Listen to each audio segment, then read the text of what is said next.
विधानसभेच्या निवडणुका झाल्यानंतर जे काही राजकीय विश्लेषक आहे, विकले गेलेले काही राजकीय नेते मंडळी, त्यांनी त्या सगळ्या निकालाचा जो अंदाज बांधला, जे तात्पर्य त्या निकालातून शोधलं, ते असं शोधलं की महाराष्ट्रामध्ये लाडकी बहीण योजना सुरू केली म्हणून हिंदुत्ववादी सरकारला लोकांनी एवढी साथ दिली. माझा मुद्दा असा आहे, लाडक्या बहिणीने करेक्ट कार्यक्रम वाजवलायच, यात तीळ मात्र शंका नाहीये.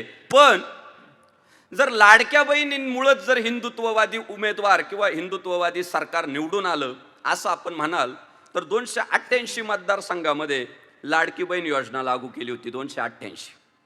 मग 288 आमदार निवडून यायला पाहिजे होते ना महायुतीचे.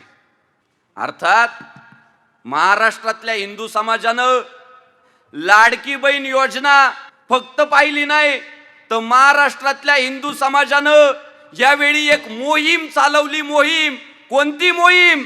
फतवा विरुद्ध भगवा.